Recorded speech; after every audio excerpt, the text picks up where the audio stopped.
Hello and welcome back to the channel. It is I, Straw Hat Lucas, the captain of the Eternal Dawn. And today we are chatting about One Piece chapter 1148. First, I'm going to let the crew say hello. First up is my first mate and the best realtor in the Grand Line, Mr. Kube of the Red Sea. How we doing today? What up, guys? Hey, man, listen, I am very excited. You know, it's another great week. It was a great anime episode last week, and now we have a great chapter. Obviously, we're going places. I know it's really fun seeing, you know, where we're going with this Elbaf story that was teased for so long. But yeah, very exciting stuff. Next up, the head cook of the Eternal Dawn, Mr. Vexus, the Lurking Legend. How we doing today, Vex?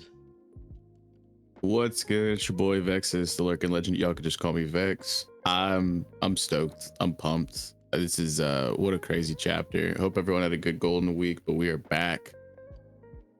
Yes, happy Golden Week to all who celebrate. And next up, the best realtor in the Grand Line, Mr. Knack Reacts, and helmsman of the Eternal Dawn. You guys tied in the stream. This is crazy. Yeah, man. Nice to see you. I'm excited to get into the chapter. Don't listen to this man. We all know who the best realtor is. Just because he has more YouTube accounts doesn't mean anything. All right, so we are going to... Oh, yeah, go ahead, Q. you know, I just said that people have spoken. Like, just let it go. You tied. Once again, you tied. What? Chapter 1000. Things we don't know. Yeah, so was Totalin. Chapter 1148 of One Piece, Oranja, and it opens up once again, continuing Oni Child Yamato and the Holy Theorrize Shrine Pilgrimage. Volume 692. Yeah. Let's go. Bro. This is crazy. This is the exact same imagery I got last cover story. Like, I don't need this anymore. I had to double check. And like, see if it wasn't spot on. It's almost spot on. Dude, they were hugging, okay, and now she's 10 steps away from him. That's what. Okay, that's the progression. Look, Yeah, but what's now we see crazy Speed. though? Yeah. So first of all, Speed's legs look disgusting. Like, I'm sorry, what is going on there? Where are her legs? That is What did they crazy. do? That's but no, I mean, I think it's really interesting the contrast in, like, Yamato's just happy-go-lucky, Speed and Raizo and Otama are just chilling, and then like Ulti and Page One look like they're posing for like album cover of the year right here. Like they're going to the My Chemical Romance reunion concert tonight. Like that's what they're looking like. They're outside of the window with the radio. Mono, or is this a new weapon?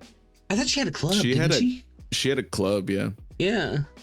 Is that the club in her holster there, or is that a samurai sword? It looked like a sword. Yeah, it looks like It does, they held up a sword. Well, you gotta have that if you're gonna be a new scabbard. That's what I'm saying. So- That's like, you know. So listen, Wow. you know, as I was a big I was a big fan of this cover story, but I do hope that we get to a certain point to the cover story to either there's a twist to it or at least something, because it's cool and all, but we don't need like 33 cover stories of seeing Yamato seeing every single people in Wano. I disagree. 5 more years, but no. 15 more years. I mean, clearly, there's little tiny nuggets in most of these that I'm wondering if we're gonna like look at this 100 chapters from now and be like, oh, he was cooking. So like, I'm fine with it. I don't need anything more out of my cover stories. Like, we just got like there's only been like 2 canon cover stories that actually mattered to the story before this one. So I feel like people are just getting spoiled at this point, asking for more. This could just be random fan art and no one would complain, but because it's something that's actually pertaining Possibly to the story, tangible, now people yeah. want to now people want to complain about pacing. I think that's a little childish, like, honestly. Like, no disrespect to anybody who feels that way. Like, I get it, but like, when you really put it into perspective, it's chill. Like, I'm so fine with 5 more years of this cover story, especially for the meme. Build this Let up him all the cook. way to the It's his final last war. cover story. Possibly, You know what yeah. Yeah, it's possibly the last cover he'll story. I'm saying he'll drag it on until he's done. The One Piece will be found, and Yamato got 3 more stops. So yeah. Yeah. Also, because I will give the context, it was backed by Dexter. The name of the chapter is a Scandinavian name, so it's not Ronja, it's Ronja. The J's is an I. Oh, okay. Ranya. Yeah. I do want to point out Anyway. Ulti having the sun symbol on her shoulder there is really cool. Yeah, Yeah, yeah. bring it up. Even with the whole cute without the vibe, like that's very spicy. I wonder if Yeah, they I'm Can we talk? wondering- It's Can we 'cause of really Who's talk Who. about? is what I Yeah, was can we- thinking. Is that's probably where she learned that imagery. Sorry, Cube, go ahead. I was just gonna say, can we talk about how intense page one looks in that image, in that cover story? Dude looks Yeah, like bro. he's going through something. What is the Amagasa hat? It's Before we this move hat on right from here at the top. Yeah. It's specifically, it's like a straw hat, like kind of thing. Is Amagasi a place? Amigasa Village is a place that's where Little Oars Jr. Okay, and yeah. Ace had learned how to make straw hats or whatever that he mentioned in Marineford, and apparently it's where Kawamatsu is, which is I'm so excited. Or it might be, I don't know. No, they're going to Hakumai, but yeah, like I don't remember my geography. Sorry, teching. I don't remember my Wano geography, but Oh, there we you are going to see another scabbard. That's what this Yeah. title tells us, which Oh, yeah. I'm like I said, let's see them all. Let's go see Ashura Doji's grave. Rest in peace to the goat. Like, let's go see literally all of them. I'm fine with the full Wano tour. Like, I think it's interesting because the end of Wano did seem a bit rushed. I know that I, as well as a lot of the community, had felt that it left a bit to be desired here, and maybe Oda wasn't fully okay with leaving some of that stuff unresolved, which people had complained then about, and now they're kind of complaining again when he is actually putting that into the cover stories a little bit. And I'm just like, y'all choose your battles. Like, let this man do his work. Let Yeah, him Wano's put out for his lovers. art. Like, shut up. I mean, I'm fine with whatever Oda's got for us in the cover stories. Like, it's not really what I show it for the chapter.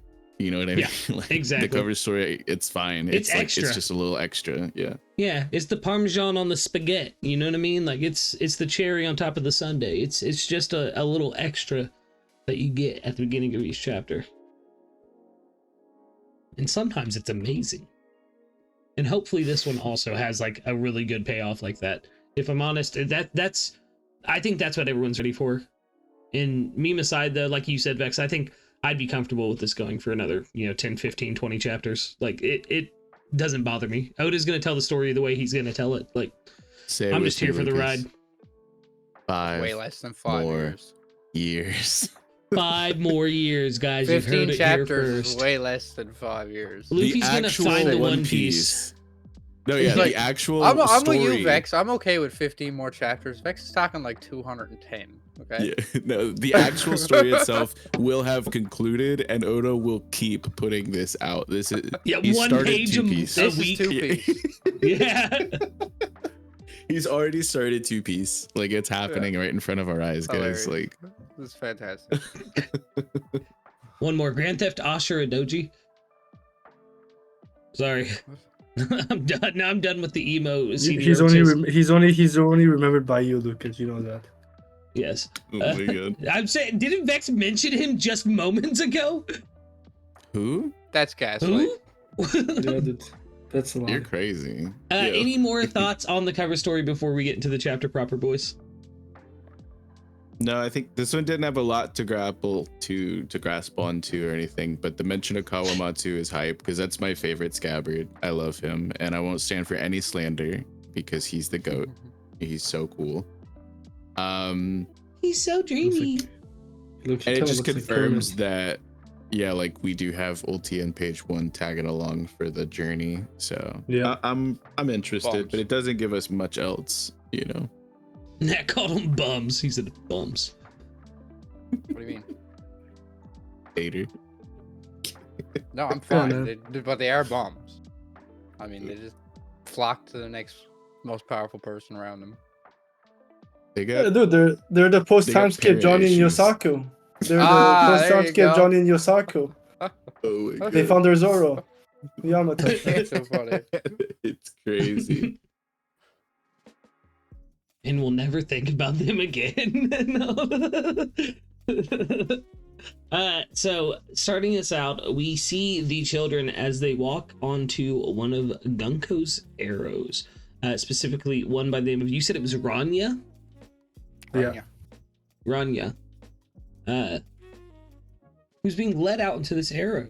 But she seems to be, if I'm being honest, taking it pretty well for a child. I would be terrified. Yeah, this is the chillest kid in all of One Piece, I feel like, just off of this first opening panel and a half or whatever. Like, actually crazy. She's Ranya D. Luffy meeting it with a smile on her face. It's pretty Looking more dark like stuff. Blackbeard with the missing teeth. Am I right? So I won't lie. The naming kind of took me by surprise and it was backed by Dexter, as we all know, friend of the community. The name Ranya could come from Ranya the Robber. It's a Swedish Scandinavian fairy tale story. Mm. Which That's the interesting. reason why it made me think of it is because her best friend is called Burke, like Birkin, like a Birkin. It's almost similar. It has some similarities to what we've seen in Elbaf, so it could be interesting that maybe that's where it came the name Ranya. Yeah, I would like to formally apologize to, I remember last chapter discussion when we got all 10 of the kids' names. I was like, these aren't gonna matter. We don't care about these kids. Like, I was like, way to just throw a full roster of proper nouns at me and expect me to. No, yeah, I wasn't expecting this to all play out, but we did get a good characterization of each of them in their introduction panels, like when we got their names last chapter before. And Ronya was really chipper, and they were just like, "Oh, it'll all work out. Like, we'll be fine." Yeah, and the name Ranya from like the Kurdish descent actually means brightness, light, and dawn. Like this is what the name actually means. Now it's a different spelling, but like it's the more proper way of the name. Yeah, and they're certainly embodying that right now. And like that first little introductory panel makes a lot of sense. Like they're still standing on that business, you know, even when faced with like, I think, is this the first actual like walk the plank type of situation we've gotten in One Piece? Yes, like it is. Pirate story. I believe Not so, great. at least. Yeah. I can't recall one. I think there was one in a filler or in a movie. Yeah, I think in movie thinking, one, like, I think so, but I can't remember. Like, I mean, in present canon-wise. time, it's canon-wise present time. Sure, there wasn't a flashback that it was alluding that that scene with Fishman out and Davy Van de Dyke in the way he took out his crew. They did seem on the ship that they're walking off the plank, but present time we had no one. well, even then that's tied to like There's a kind of the myth of Davy Jones. I almost Yeah. said Davy Jones. Davy Jones. And like, Yeah, the exactly. Flying Dutchman and stuff. So that's like actually kind of a big deal, you know? Yeah. That's crazy. But this setup here is really laying it out. You know, we got Summers with the announcement, and she starts shuddering at the edge of the arrow. And they're speaking to Yarul about burning down the library and the school. The shit got dark, guys. it got dark quick. Yeah, I really like that Oda has used so much like negative space with like this whole like depicting of like there being so much nothing behind or underneath the arrow, and like it really just goes to like help build how big Elbaf is. Like walking off the crazy. edge of the world. Yeah. And he gives him 30 seconds, you know. Yarul is obviously shocked, freaking out about this, but you know, we get to it. But the real interesting part here is the back and forth between these people about like what the bigger implications of what this means is. Like Yarul, yes, he has a big decision, but then these like commoners going back and forth about what this means if the world government can control what we do. I found this super interesting. Yeah, I think the Giants are starting to catch wise onto what the actual plan is here. It's not about the children, it's more about gaining control over Elbaf. And the fact that they caught on so quickly is amazing, quite frankly. And I won't lie, that comment about books that are over 1,000 years old is interesting because it's giving us, it's like the Tontanas having information over 800 years ago. Yeah. It was alluding that it's old information. It never said that any time frame. It did not say over 1,000, so they even have pre-void century stuff. That means as well. Yeah, absolutely. But it's also like it leads into everybody's kind of base prediction of what Elbaf was going to be, of like a civil war or civil conflict. Like there's going to be a lot of giants that aren't okay with burning the libraries, no matter what the world government is suggesting. And they've already started popping off. I don't think it hit me the first time I read the chapter just how tense this situation actually is. Because they basically have to decide right now, is it the future or the past that you want to hold on to? I like the way that Oda has set that up. It's a very nice, what's the word I'm looking for? Thematic element, I guess? Like, you burn the books, get rid of the past, or dealing with hostage situations, you know what I mean? Exactly. As much as we like to ignore it. Like what's to say, as soon as they burn down the library and the school, that anything changes, right? This is the cruel part of it. It's really putting on, it's asking the question, what is your pride and your culture worth? I think it also it shows that like they aren't here, the Holy Knights aren't here for just like absolute utter destruction, because they could just level this place. They could just burn it all to the ground and leave no, survivors. They could probably scorched earth this, but they had mentioned that apparently, in previous chapters, there's some legend or prophecy that says that whoever these giants side with is who will have an advantageous position in the coming like cataclysm or whatever. So they aren't here just to, like, this is a strong arm. So obviously it doesn't necessarily stop if they were to just burn things. Like who knows if their kids would be safe or something like that. But like the whole point here is not just to like indiscriminately like massacre them. It's to get them to bend the knee and swear allegiance. Right. That's why they started off with what the 10 kids. They had 9 originally, and the idea is if you don't give up here at this point, it just escalates. So a real hard decision on Yaru's shoulders. He's not a very trustworthy fellow in my eyes, so I don't know where we're from here, to be honest.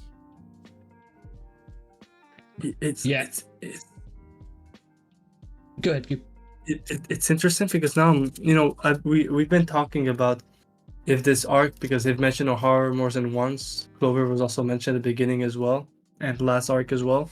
Like if we're gonna get like more context of something about O'Hara, and I'm wondering if those part of the story is giving us more details of how it really started, because we kind of saw a glimpse like the bus call happened, then the people send their families on the ship.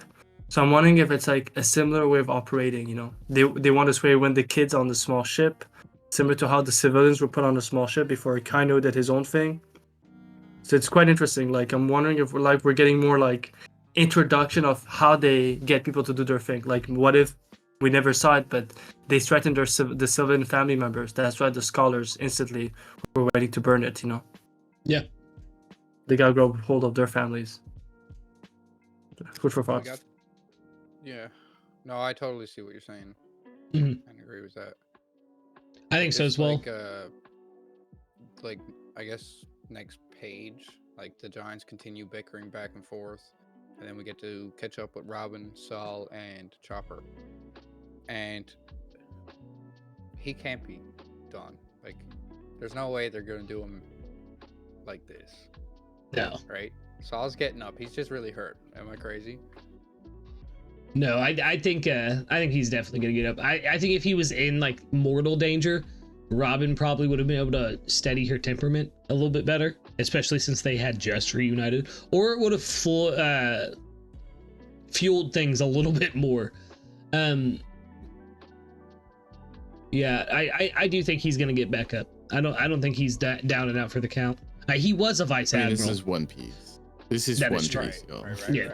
Like a lot of times we're like, yo, if I don't see a body, yes, we do see a body here, but this is also a guy who has twice before faked his unaliving face down in the dirt, And and no acknowledgement of him being out of it. You know what I mean? Like, Yeah, this is what I was just like, no, it can't be. For me, I it's know the he fact got that real messed up, but for me, it's the otherworldly moment that makes me think that he's just knocked out. He'll get back up afterwards. Like Kuma, like the reason why we really thought Kuma was almost a goner is because, dude, the way Oda was writing it, he was like hyping this character up so much, like trying to tell his story. So I do feel like the fact that we're lacking all of that part of it, like Saul returned and now he's like unalived 3 chapters afterwards, so in an underwhelming way. Like I don't think it's finished for him yet.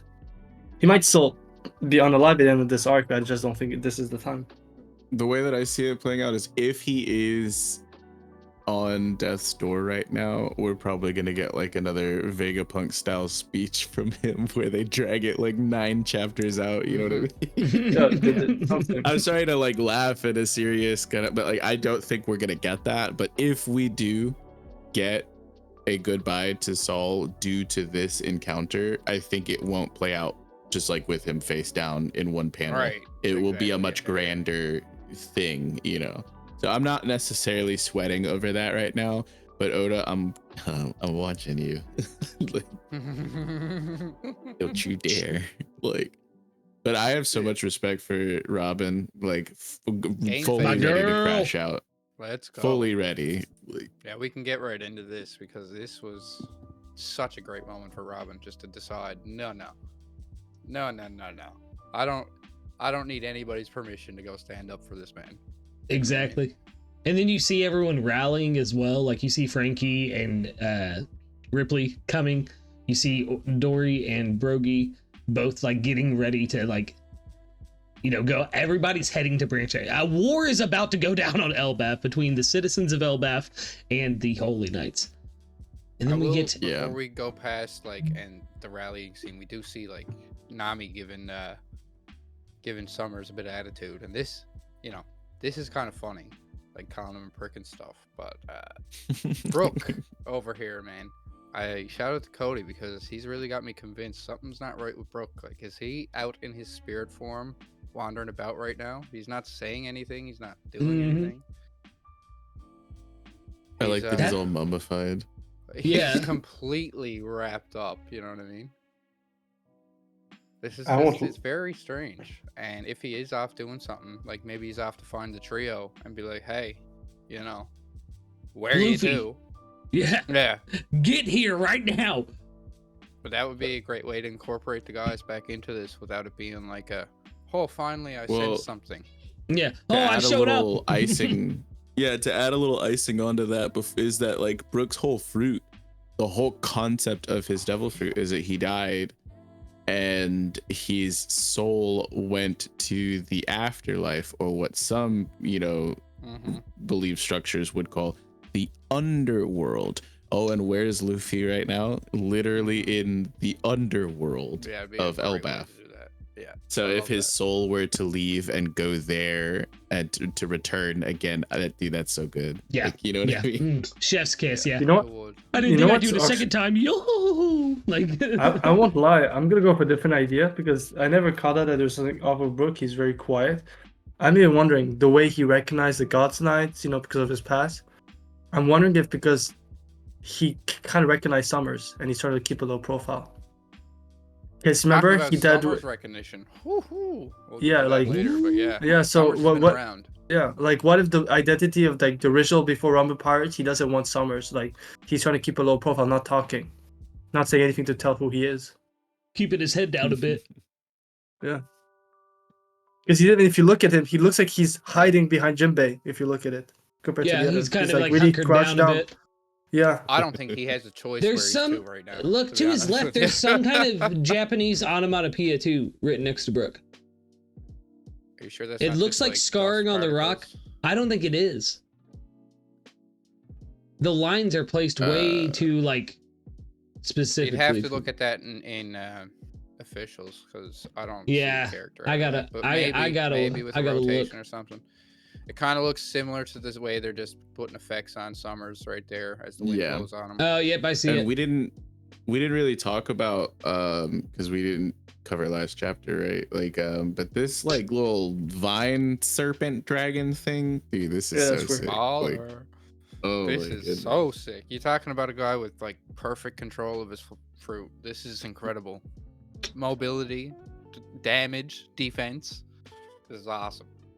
Control. Yeah, I love this fruit. It's actually such a cool concept for a fruit, and yeah, I've spoken about it before. I think Sommers is he's got potential to be one of the most interesting villains in One Piece, and we do see a little bit more from him in this chapter after the rallying bits.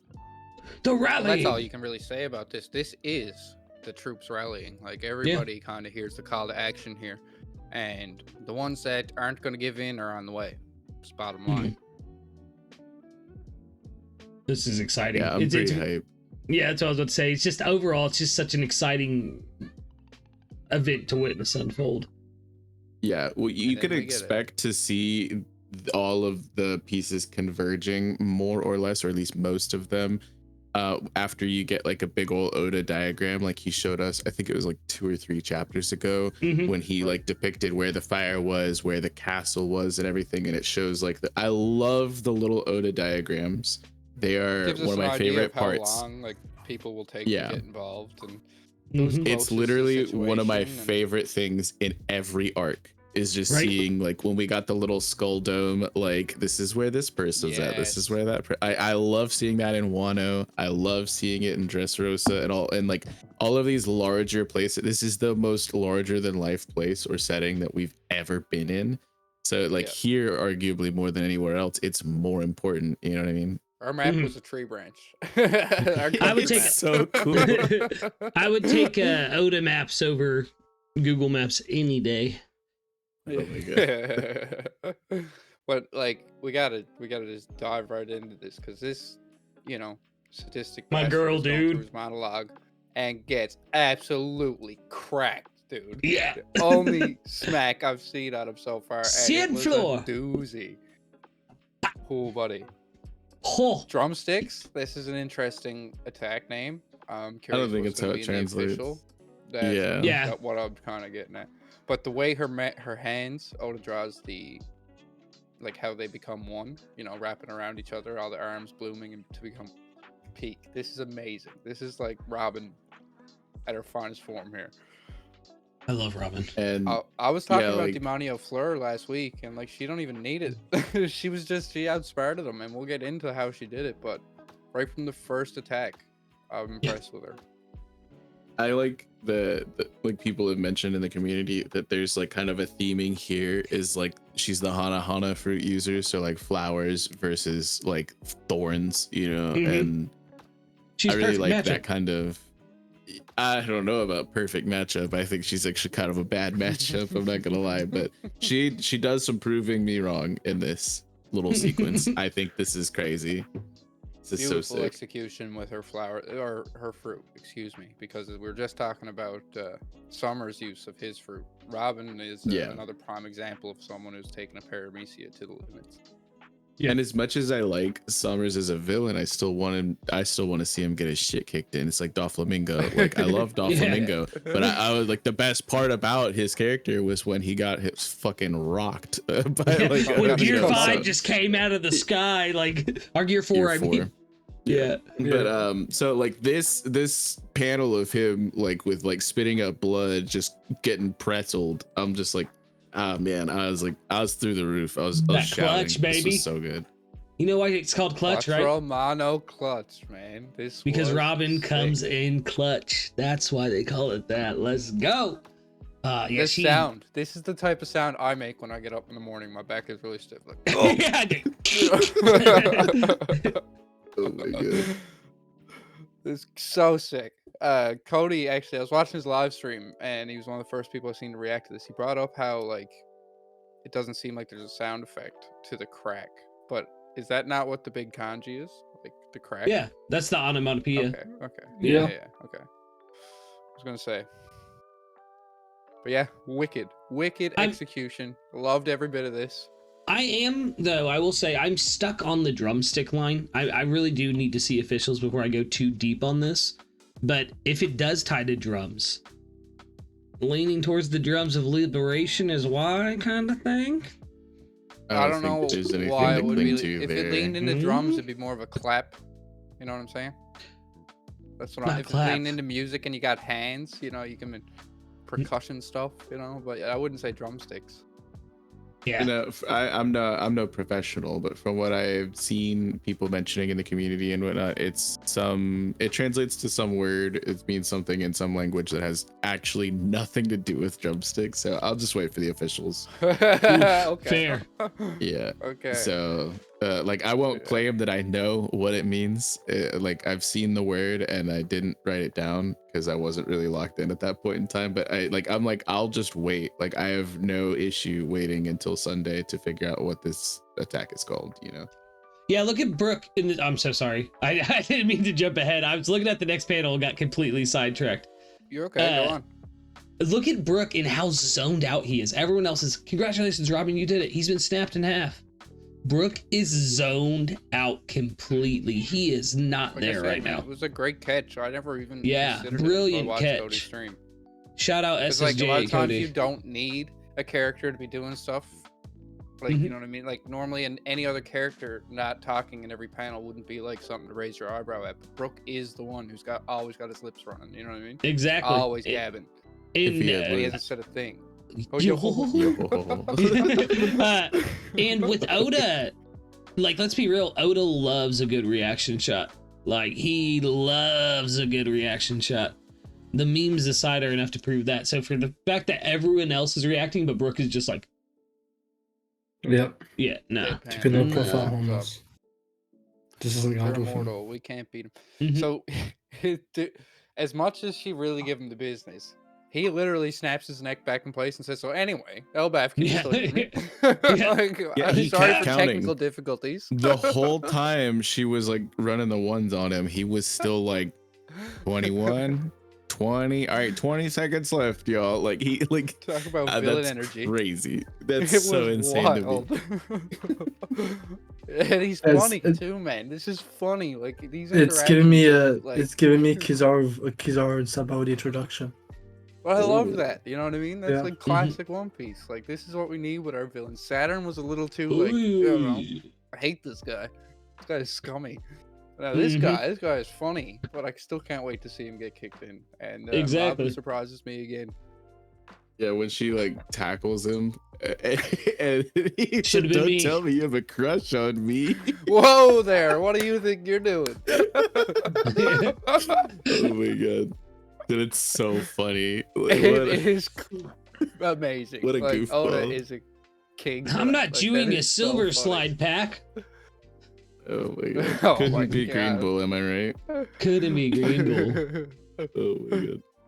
And then everybody was duped by this. I was duped by this. When I seen these spikes, bro, I was like, Oh oh, yeah. what is So I'll talk about this for a second because this is something that kind of confuses me in the context that we get of the chapter. When I saw the spikes, I never for a second thought, oh, Robin's cooked. I thought that, oh, she's gonna take significant damage because that's obviously a Yep. clone. And her like whatever her generated limbs, whatever damage they take, she also takes. And when we skip ahead a little bit, she seems completely not a scratch on her after Mhm. the clone dissolves. So is this some sort of like evolution of her fruit, or like what is going on? You know, is my these? question. here. These But aren't a flower clone. This is a shadow clone. So it pops when it takes damage. you're crazy. you're actually crazy. Well, no, because I've She studied the learned Hanahana ninjutsu in Wano. extensively because I have it as a character in one of the One Piece D&D campaigns that goes on in the server. And that was my first thought exactly, Vex, was, oh my god, she's about to take some damage. Like, so the fact that she became resilient, it makes me wonder how close Robin actually is to Devil Fruit Awakening. It's something I haven't liked to speculate on very much, but with what we see here, like, that's got to be borderline. That Demonio Floor, like, she's got to be like right on the cusp of awakening her Devil Fruit. To bypass something that's a significant weakness to your Devil Fruit. I don't know if we see it, but I agree that there has to be an escalation in proficiency here. Mm-hmm. That or she's like hiding more damage. She's not showing like the amount of damage that she might have incurred through that. She's like feeling she pain, just, but not showing the physical part of it. like if she just Mm-hmm. tanked that, it could be a physical thing, not really dependent on the fruit. You know, Exactly. what I mean? Like Yeah, Battleship that's Mag true. style. That's true. So maybe that's the case. I don't know. Either way, I'm interested to see what's up. But it is really, we just kind of, we can't go too far ahead without mentioning that she did this specifically to see if she could put Summers out of range of the kids and Saul and stuff like that. So like, I think that the line where he said just how many moves ahead is this lady, like, that's crazy. That's so like, it's what a testament, because we've been praising how tactical and organized and coordinated these Holy Knights have been all arc long since they showed up, and Robin comes in and like baffles him, even like the dude who seems to be kind of in the spearhead position of this assault, you know. Goated moment for Robin. This was tactical masterclass. This was incredible. Every bit of it. And it, like, Oda even got me with the thorns, got me with the clone, and I was like, man, she is sick. Like, that was so well done. Oh yeah. When you surprise me with the way you're gonna go about it, like, as the reader, not trying to say like me as a person, but like when you surprise the reader with the way characters we've known for 20 years can solve a situation, then you really pulled something out. I loved it so much. You know, I love Even Robin. She didn't like, solve the situation. This was still chef's kiss. Yeah, I love Robin, and this just, like, I don't know. Every time she does stuff like this, I'm like, hopefully now more people see it. Like, yeah, dude, like, I'm Nami for real. Badass. Like in the next panel, just that was so cool. Yeah, that's me. That's me. So I'm quite interested about Summer's Devil Fruit, because we know Robin is obsessed with Void Century information, Ancient Kingdom. That's what she looks for. And in Skype, where she's doing all the lore drop, remember, she knew exactly what the Gorgonomi was and its connection. The fact that she able to tell that he's immortal, but says, I know you have the Storm fruit, kind of makes you think of what if she read the power in history, and that's how she recognized it, just like the Goro. Well, I mean, Robin is smart enough to put two and two together. Like, I've seen, like, this is what the power he's using is. It's probably this. You know what I mean? But I like the idea that, that she... the assumption of the name of the fruit. See, that's what I'm saying. It was spot on. It was spot on. I like the idea of her just knowing it because of research she has done. That is intriguing. And plus, we don't know what all she read in the library before the attack started.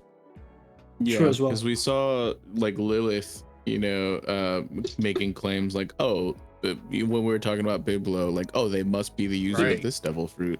And we just kind of, a lot of people just believed that.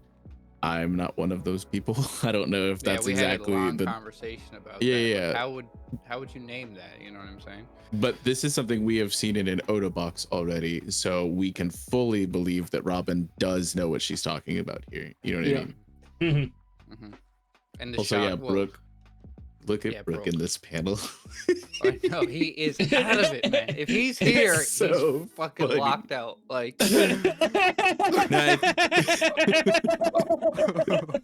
Bro is cooked. That's my new Discord profile pic. Like, oh my god. But yes, man. This panel though, like, I love this. Robin come to save the day. Big old Jinbei just like, oh, the knife doesn't seem to work. Like, doesn't want to tell her, like, oh, we tried that, obviously. This is sweet.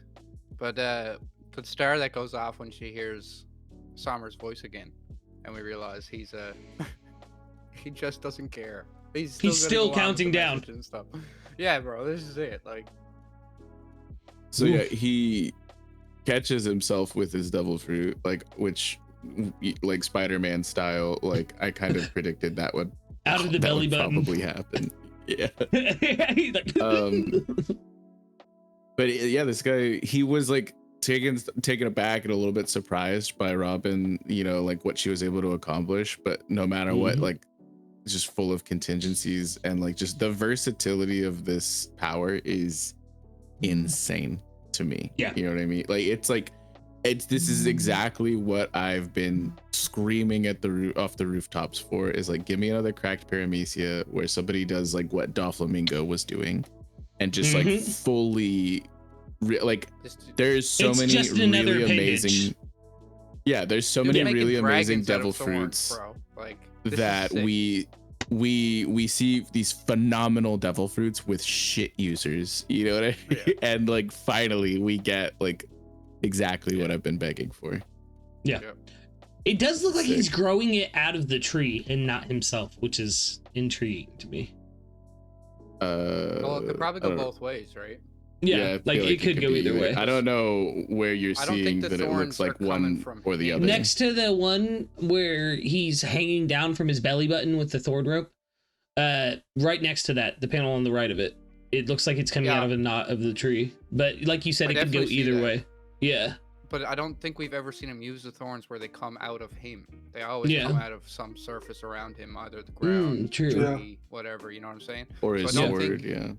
Yeah, I don't think he like shoots them out of like his body. I think he has like control over him, almost like Logan Mhm. would have control of an element. Watch it's like his Paramecia. belt loop. I was about to say awakening. Or something. Guys, Paramecia Awakening. He's a god's knight or a holy knight.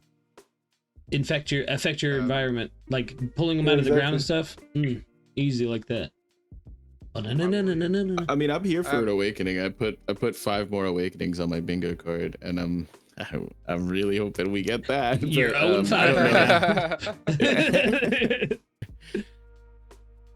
Oh man. But before we get into this next part, I just think if someone wants to, I think they should actually say this entire speech in one go before we talk about it, because this isn't one page thing. This is a message to the entirety of Elbaf from our little girl here, and it was incredible.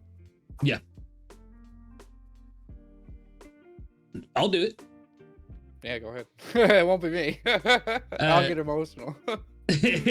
Speak up, says Gunko. And then Rania begins. Elder Yarul, I love school. I've got friends there. On her father saying, Rania's my daughter. You're gonna make me cry. Knack, why'd you make me do this? I love the library too. We're coming to save you. We learned lots and lots of stuff about the world from the books there. And the teachers made sure we learned important stuff. Like not to cause trouble for others, and not to do things the others hate. If saving me means that the school and library go away, I think everyone will hate that. It'd be better if I just fell. Don't worry, Elder Jurul. I've always been lucky. I'm sure I'll be okay. Surprise. Bruh. Where did In this all of come from? Elbaf. This is man, oh man. Why'd you make me do that, man? Oh, now I'm getting emotional. We have like to actually do this justice. You should hear everything that's being said. We can go back through every little individual panel, but this little girl saying that to everybody, she's basically saying like, if it means that my friends don't go to school, I'll take my chances jumping off this tree. This is crazy, bro. This is a child.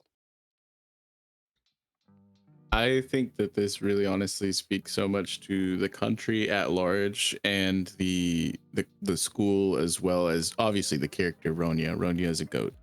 Yeah. Ronya is absolutely so real for this, but it also shows like the shift from being a warrior to being a scholar.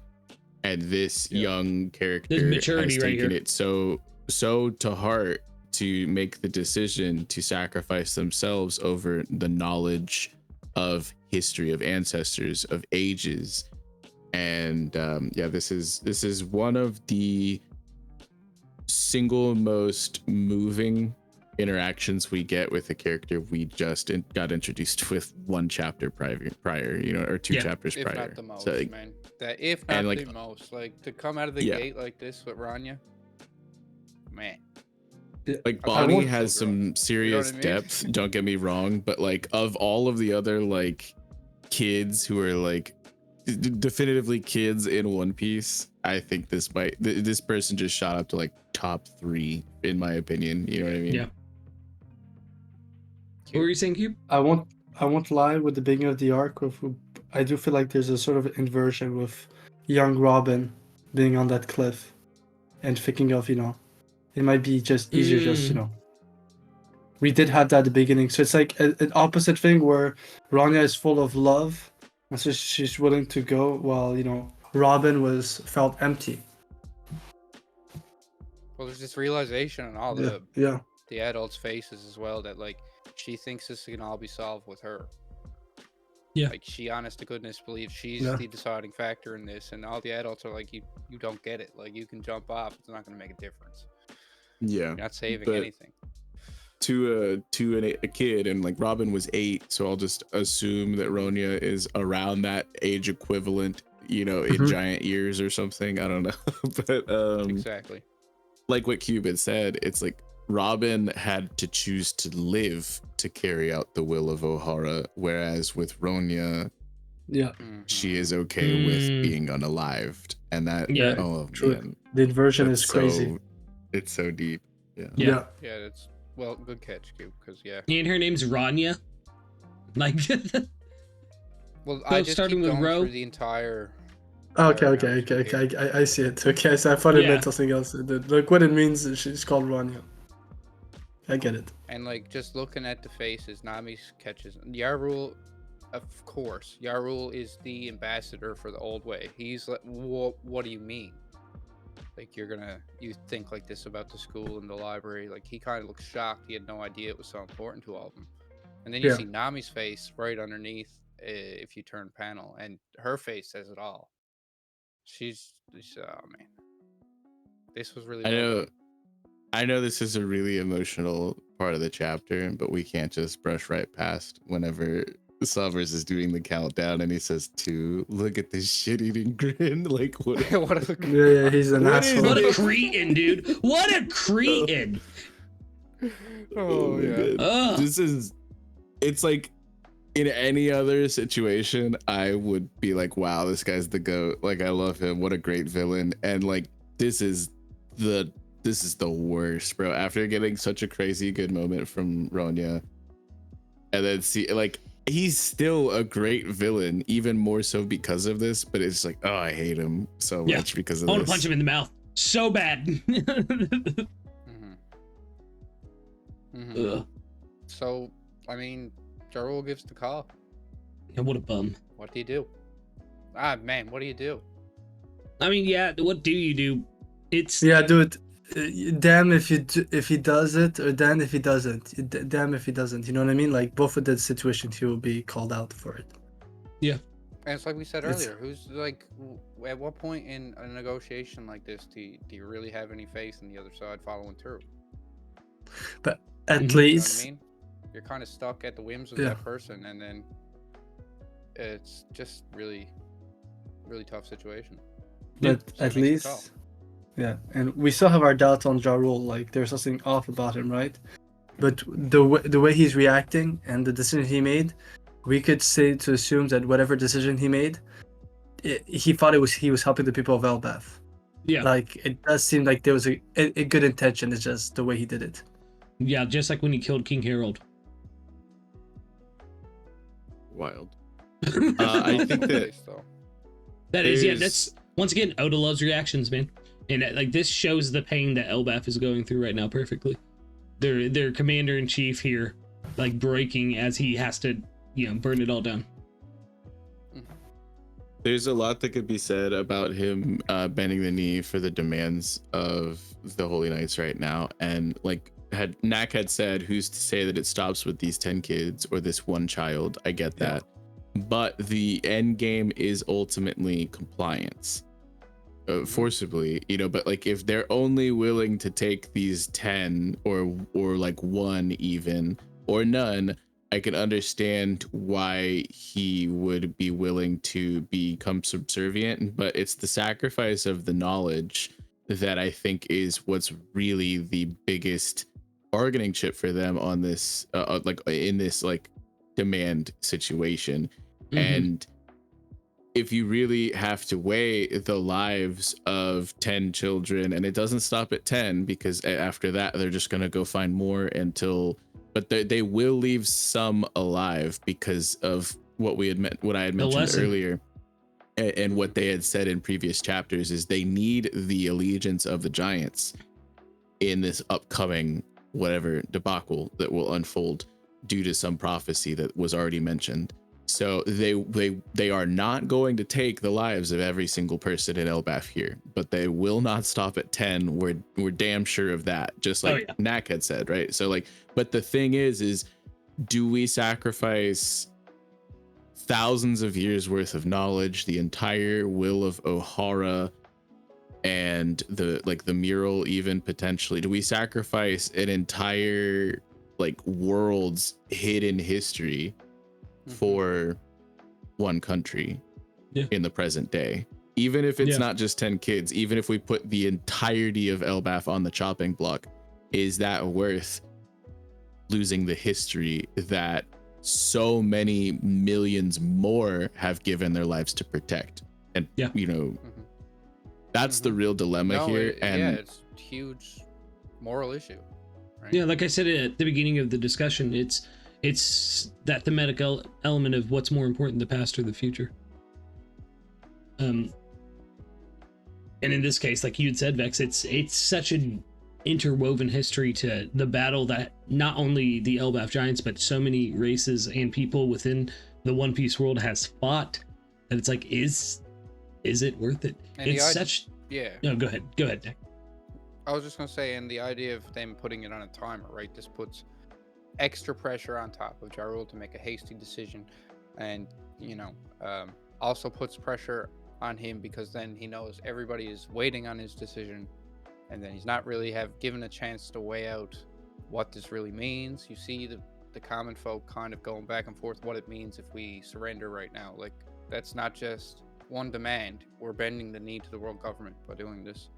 So Vex is right on the money, Well, they've already won. Like, you see tears in all of their eyes, and you see this reaction being elicited. Like, the Holy Knights have already won. They have emotionally compromised you to the point where an actual rational decision is not what you're making, because anybody who had fought and given their lives and lost others to, preserve the knowledge of the ancient past and things like that, like they would not fold in this situation. But because emotions are in the forefront and being pressed to it's like a manipulation tactic from the Holy Knights. Like, they have won because he's not acting rationally, he's acting emotionally. They got what they wanted out of it. It's kind of genius. It's very honestly genius. crazy. And like you said, that shot of Ange and Saul and Robin all shedding tears, like, it hits so hard. Oda really went all out with the emotional imagery this chapter and the way that he was setting things up.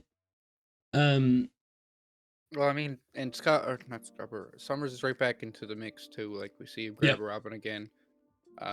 We all love what she didn't give her flowers, but at the end of the day, she couldn't get rid of the issue, and she's gonna be weighing about that too. So you see her crying there next to Saul, and that's her realizing, I didn't do enough. I did what I could. No, but she also did everything she could have, in my opinion. That's why she needs armor. Like a bitter, like a real bitter feeling to that. Oh, of course. I won't lie. With everything we're talking about, and then we think of all the islands, how it was personal. We know through SBS that Crocodile had also, there was a reason why he chose Alabasta. We know for the Flamingo, it goes way back. Then Woroshi with Wano. And now I'm wondering, because of what we're seeing in Elbaf, we know they took a treasure from the Rocks pirates and they angered them. I'm wondering if they chose the God Valley for the hunting game for a specific reason. Because if you think about it, it was like they persecute those people. What if there was it's like Lulusia, there was something specific about Lulusia out of the 8. That's why they chose it. So I'm wondering if like closer, this kind of stuff. But I'm wondering if God Valley, there was a reason. Maybe God Valley back in the day sided with the Rocks, those kind of stuff. The only reason we were given was that they had plentiful resources and Yeah. they didn't agree with the name God Valley. Yeah. Yeah. How dare they? So I Yeah. think it could be just as fickle as that, and I don't need any more depth to it. But if there is some, that's kind of cool, you know. Yeah. So we get this Yeah. But yeah. last panel of a stream Yeah, of on a light lighter note, bouncing over the branch and come like Mach 5 down this branch. Oh man. And, sing, I- there goes Summer's Hold arm. on. We can't just brush right past good old Biblo right Oh, here. yeah, no, we do Biblo- have to talk Look about at this. this. good This blooming is in the the answer to the library. problem. You wait. Dude, You wait. he's about gonna to freeze time. Yeah, no, he's gonna do something. Like this What? this guy is I don't know what's going to happen, but this is actually menacing. This is like terrifying. Just like he's been such an afterthought for like a stretch of chapters here while we've been focusing on other shit and whatnot, and like look at him. Like We love him that's for a reason around here. This guy has got something. Just you don't give an Oda box to an owl unless he's gonna be massively important. Right? I have a tattoo of Biblo on my butt. That's a lot. shut up. You But wanna see it? I'm really curious to see if they do start to, and like, to what level of sentience is this owl? Like, is he going to be aware that the people, because the people of Elbaf are going to be the ones who are setting fire to the, and like, do the Holy Knights know that Biblo is a threat and that's why they're not doing it? I like, it could just be a tactic that's like, hey, I want you to know you're giving up, and you know, like really hammer it home. It could be like something like that, but That's Joy Boy's chopper. Imagine. maybe they know that this owl is not to be trifled with. You know Right. what I mean? Like, They're setting hands Dude, up, dude. Biblo was in the you can library the see whole his time. Chair. His chair is still in panel. I'm telling you, that chair is being drawn for a purpose, and he can't fit in it right now. The dude is Yeah. his own. I was having the same thought. Why is What were the you saying, chair Cube? always there? No, but imagine the crazy part. If let's say something happened, they're burning the library, Biblo comes out. What if Summers and Killingham name drops his name the moment they see him? Like they know Biblo. Ah, Rocks. Joy D. Biblo. No, dude, what, are you Rocks D. crazy? Zebek. Lucas, you missed a perfect opportunity to say Burr D. Biblo. Bird D. Oh my Biblo. That's Crazy. good. But talking about people recognizing each other, Scopper and Summers have some history. And this little Anel face, perfect. Scopper, yeah, man. Scapper Brown. That's how I read it. So there's something that caught my eyes, and I want to jump in first. Not Alright. for the feet, because I do think the feet is something similar to what I kind of did to Kuzan, so that, you know, his leg would never grow again. But the way he responds, Summers, and he's been casual about everyone, even the Giants. Bro, I'm hold wondering- on, Cube. That was a great point. The way What? this Logan Yeah, get like- dismembered could absolutely be how we deal with these people. Yeah. I'm gonna go deeper onto that afterwards when we spit, but I'm wondering the reaction of Scopper, the reaction to Summers to Scopper, and how Gonko, when, you know, he asked what's her nightmare, and Gonko just said, which doesn't fit with her, the music she loves, Nika. I'm wondering if Summers is scared of Scopper because it connects to the Will of Deke stories. Remember what Corazon said? The Celestial Dragons are frightened anything that connects back to the Ds. I'm not saying Scopper is a D, but seeing Scopper is like for him as close as meeting a D. Yeah, It's like he's like, if you I know, seen that fella, that it's face trauma. down in that last panel staring at me after he just come at me like that, I'd be pretty scared too. yeah, it's just I would it's too. interesting how He his is reaction. serious. So I'm wondering if it's one Remember of his those. fight with Luffy though, like it wasn't like this. You know what I Yeah. mean? It was very nonchalant. And So now yeah, he so like, means what business. if it goes to what Corazon was saying, that there's stories about the D's and other things that frighten the Celestial Dragons. They're like ghost stories for us. There are nightmares, Yeah. and that could explain his good reason. his fear, because he is like completely frightened, but does not care He about said, anyone else on "Scopper, the. come on." Yeah, like dude, Oh, dude. he's He's terrified. He's trembling. Yeah. Yes. I would Got a too. great Like you moment, said, though. that I would too. Look at him. He's menacing. That man is a menace. We have no idea the distance he covered to do this, but Yeah. that shot is. I a mean, we big do. shot. You know what I mean? That's We the got distance that get the shown. we Yeah. got the tree map. You know, Yes, like yeah, we yeah, saw yeah. like how far away he was It was like, this is a speed feat. This is for insane. sure. This is Sanji levels of speed. Well, no. Now listen, the way he looked, he noticed his hand was cut off before he noticed who did it. Is wild. It's It like, really is. Oh, my hand. How come it's not regenerating? Scupper! Like, Yeah. Scupper, come on! Yeah. So Crazy. Yeah, I think. Go ahead. no, I was just saying about the Logia thing with how he could cut it. It could be possibly like something that Rady said when he first explained how to defeat the Logia. Like hitting, basically when you hit the Logia, you have to hit them at the same frequency as them. Basically, if they're liquid, your hockey needs to be at that same frequency. I think that's what it's about. It's most likely like to Conquerors, but he's hitting him in a ways that basically his body becomes tangible, or he is like following the frequency of that mark. You know what I mean? Mhm. He's matching the energy.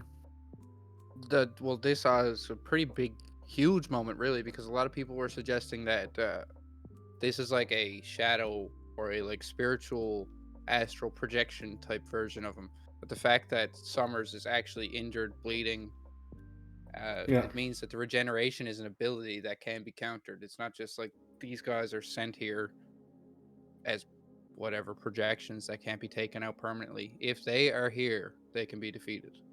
Yeah. Interesting you said Conqueror's Cube, because there is definitely lightning trailing behind Scopper in that last panel. Yeah. Like going through Sommers.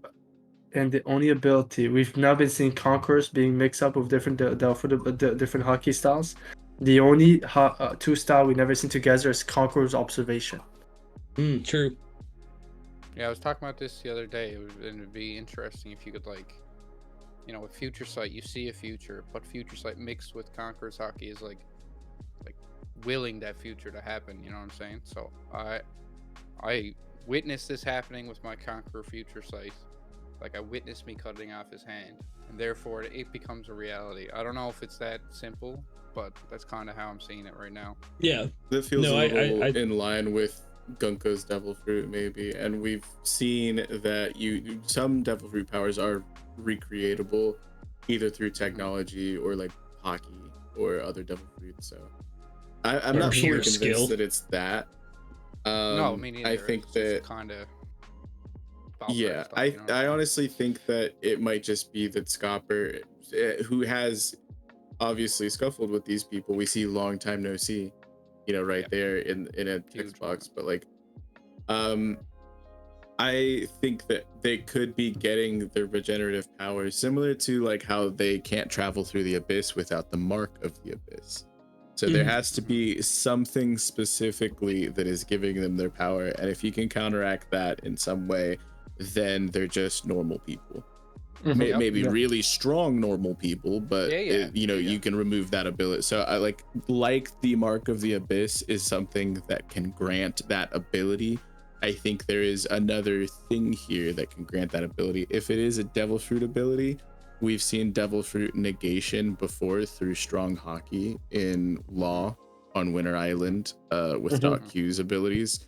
So it could just simply be that maybe Emu's Devil Fruit ability or someone else's is giving them these regenerative properties, and that Scopper was able to simply turn that off. It could be another mark like the Mark of the Abyss, or the very one and the same that allows them to travel or something. Like, it could be so many different things, and I'm really interested to see how it's explained. Like you were mentioning, Cube, that Rayleigh was the first person to really show us that Logias aren't as hot shit as, you know, they were. They're not invincible. You can hurt them, you can make them bleed, you can beat them. And this being the other wing of the Pirate King, you know, showing us another vulnerability of these semi-intangible undefeatable, unstoppable forces. I just love the paralleling here because Sabaody is one of my absolute most treasured arcs. Rayleigh is my favorite character. So and Scopper has shot very high on the list very quickly, and I could only see him going higher after this shit. This last panel is so sick. Yeah, it's menacing. Like, that is the face of someone determined. And I think you said it, man. Like, spot on, because we needed reassurance.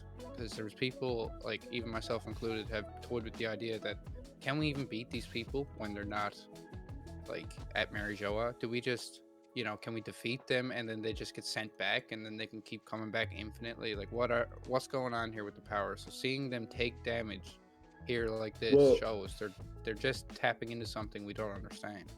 Yeah, but the writing's been on the wall, as we've seen that there are Gorosei members and even Garling himself who have scars. Right, that's a fair point. And so, like, I think that we've had little breadcrumbs, but not anything to be like super certain on, because we weren't sure of the timelines. Like, did Saturn have those scars before he was potentially made timeless or regenerative? And same thing with Garling. I don't remember if he had like he has a scar, right? Like, I don't remember if he had that back in the flashback at God Valley. So like, but this does give us like more context to those scars. There have been other people out there who probably also had this knowledge that Scopper is about to bestow upon us that have also fought these top of the verse figures within the ranks of the world government. Yep, well said. Very well said. There's something that's quite interesting, and I went to look back, because it made me think of Vex's favorite arc, post Ennis Lobby, and someone who brought up astral projection in the network is Perona, right? And her fruit was invincible because of an emotion ability, right? And like Usopp was a loophole, he was always depressed, so it didn't affect him. I went to look back. When Robin attacks Summers, he is bleeding. But when Gonko, there's no blood. It's just the body gets destroyed, it comes back. What if it's about an emotional state of mind type of thing? Like, maybe Robin had almost no fear, so it did more damage than Jinbei, Nami, Usopp, and all of them. Like, what if it's like Perona's fruit? Or like Big Mom's fruit. It also works with fear. Like, what if it's a certain emotion that they're clocking in? So Conqueror's Hockey is fighting without a doubt. What if it's about that? That's why Conqueror's Hockey works the most, because it puts away all those like emotion that would weaken you when you're facing someone with like Summers. What if it's like an emotional thing? Did we not see blood with Gonko? Well, it was an explosion, so it could have just been like cauterized in the heat, or she could be a cyborg. Yeah, true as well. Yeah. I'm looking at the idea that we see them get damaged pretty regularly. The issue is they just recover from it. You know what I'm saying? Yeah, it's just Gonko is staying stoic. Summers did feel like there was some sort of reaction from Summers with Robin. That's just his character, man. He's got to say something to everything. Yeah. He's a more emotive guy. Like when the countdown, when he counted down to 2 and he was like making that shit-eating grin, and the way he reacted to Scopper Gabon. Yeah, I don't know if he's actually shitting, buckets right now. It could just be that his whole gag is he overly reacts to things, which we've seen that before from him. With it. So I'm here with it. Like, I love it. He might not even he might not even be sweating. He's like, oh hey Gabon, like long time no see, and then like he's just doing the NL face as a gag. We don't actually really know. Like, it's a fair point. It's a fair point. But yeah, like, what if it's an emotional thing, like Big Mom's fruit as well? The Soru. I like the idea of it. Yeah, it's a fear thing. Yeah.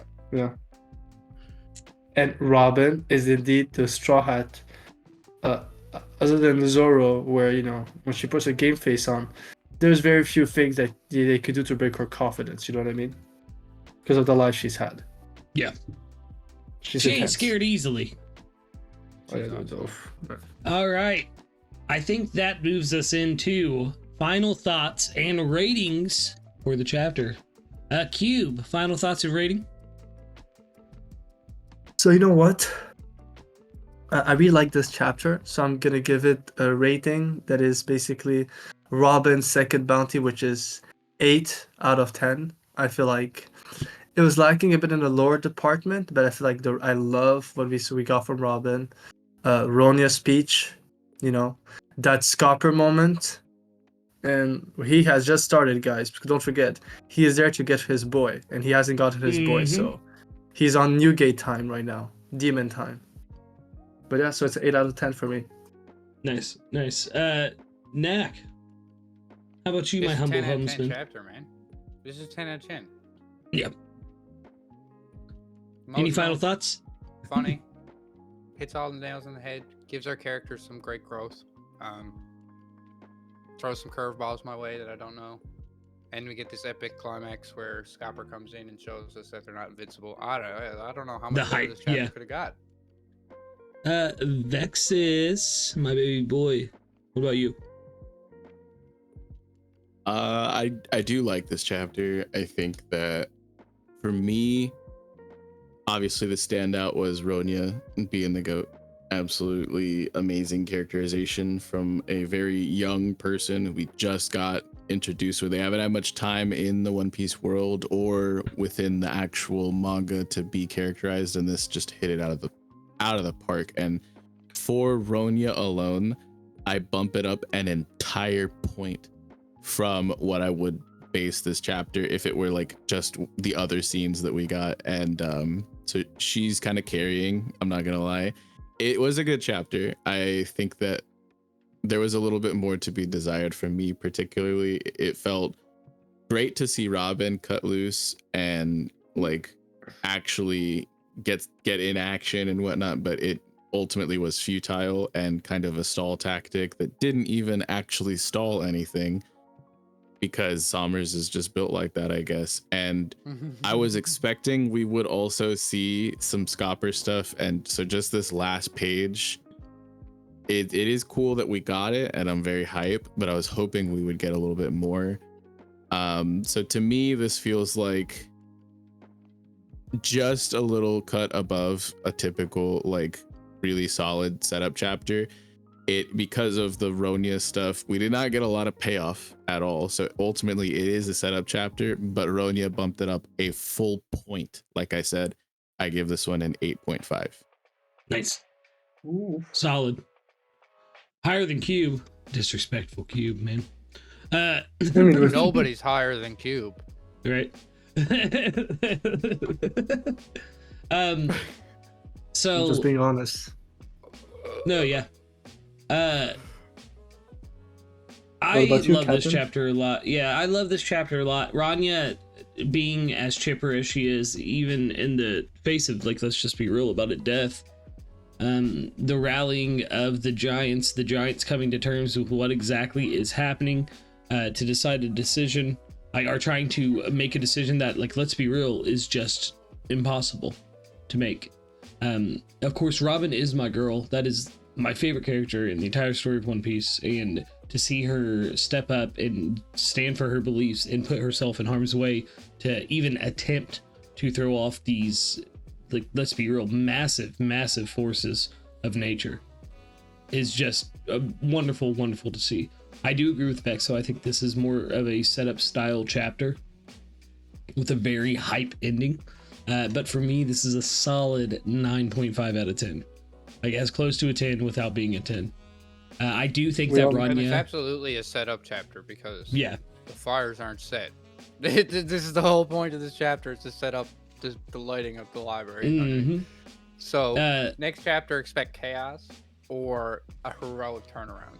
That's literally the only two options. Oh, yeah. I would, But, 1 second. I really do think that Rania and Robin both kind of carried this chapter for me. But they worked in tandem really well.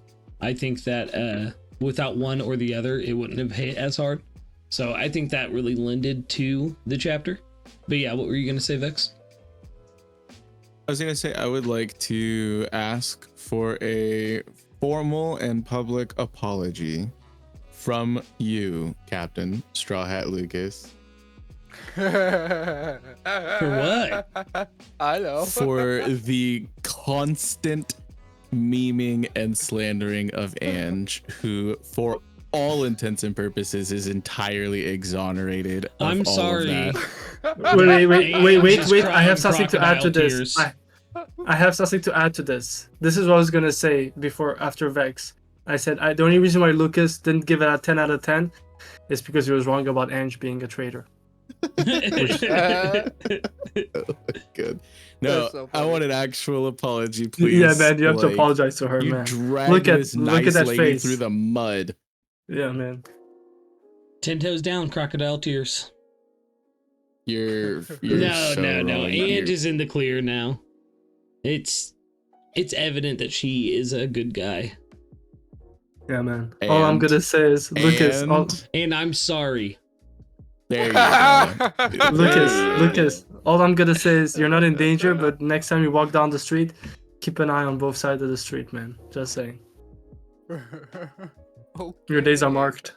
No With pun that, we intended. hope you all be kind to one another, take care of yourselves, and have a fantastic night. No. Yes, Cube. Take us off, baby. Yes. Watch yourself walking down the street, apparently. We'll see y'all at the next sunrise. Bye. Deuces.